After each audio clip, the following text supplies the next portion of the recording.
ఆ shirt rate ఎంత ఉంటుందో ఎవరైనా గెస్ట్ చేయండి మావా, చూద్దాం ఎవరు కరెక్ట్ గా గెస్ట్ చేస్తారో. Day 68 of learning calisthenics with AI లో ఈ రోజు సండే రెస్ట్ డే, వర్కౌట్ ఏం లేదు కాబట్టి చర్చికి వెళ్ళేటప్పుడు సరదాగా గెట్ రెడీ ట్రై చేద్దాం అని. తెలిసిందే కదా మనకి ఎప్పుడు ట్రై చేసేది. మనం ఏ వీడియో చేసినా స్టార్టింగ్ లో పోజింగ్ చేయకుండా ఉండలేం కదా, ఎందుకంటే ఈ మధ్య మన బాడీ కూడా కొంచెం రిప్పుడు గా మారుతుంది. మనం కష్టపడి సంపాదించిన మజిల్స్ కదా, కొంచెం ఆనందం ఎక్కువ ఉంటుందండి. అండ్ ఇంకా మ్యాటర్ లోకి వస్తే వైట్ ప్యాంట్ బ్లాక్ బనీలు చూడగానే నాకు ఏదో రెబల్ సినిమాలో ప్రభాస్ లాగా అనిపించింది మావా. కానీ మనకు అంత సీన్ లేదులేండి, జస్ట్ అవుట్ ఫిట్ మాత్రమే పోల్చాను. నా మొహానికి అంత సీన్ లేదని నాకు తెలుసు. అండ్ ఇంక ఈ రోజు కొత్త బెల్ట్ ఒకటి పెట్టుకున్నాం అనమాట. దానికి అక్కడ హోల్ లేదు, మళ్ళీ అక్కడ హోల్ పెట్టుకుని వేసుకోవడానికి టైం పట్టింది అనమాట. ఇంకా మ్యాటర్ లోకి వస్తే నేను వేసుకునే షర్ట్ ఎంత ఉంటుంది అనుకుంటున్నావో, కుదిరితే ఒక కమెంట్ పెట్టి మావా, చూద్దాం ఎవరు కరెక్ట్ గా గెస్ట్ చేస్తారో. నేనైతే ఒక చిన్న హింట్ ఇస్తాను, నాకు ఆ షర్ట్ నచ్చపోయినా తక్కువ వస్తుందని తీసుకున్నాను అనమాట. నేను లెంత్ కూడా కొంచెం పొడుగుండి అక్కడ పైన వైట్ స్ట్రాప్ అయితే కొంచెం చప్రిగా ఉంటదేమో అని డౌట్ తో తీసుకున్నాను అనమాట. సో పర్లేదు, బాగానే పుల్ ఆఫ్ చేసాం అని అనుకుంటున్నాను నేను. మరి మీరే చెప్పాలి మనం పుల్ ఆఫ్ చేయగలిగేమో లేదో. అండ్ ఇంకా మనం ఏ అవుట్ ఫిట్ వేసినా మనం వాచ్ మాత్రం మర్చిపోం అనమాట.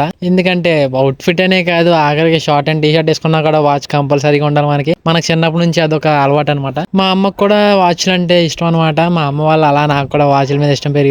మా అమ్మ చిన్నప్పటి నుంచి నాకు 2-3 వాచ్లు అయినా కొంటూనే ఉండేది అలా ప్రతిసారి. అండ్ ఓవరాల్ గా ఇదనమాట మన అవుట్ ఫిట్. ఇంకా షర్ట్ వాల్యూ గురించి చెప్పాలంటే అది 120 రూపీస్ కొన్నాను అనమాట. అక్కడ చర్చికి లేట్ అయిపోతుంటే ఇక నేను చూడండి సోగులు చేస్తున్నాను ఇక. సో ఈ రోజుకి అయితే ఇంతే, మళ్ళీ రేపటి వీడియోలో కలుసుకుందాం. అంతవరకు సైనింగ్ ఆఫ్.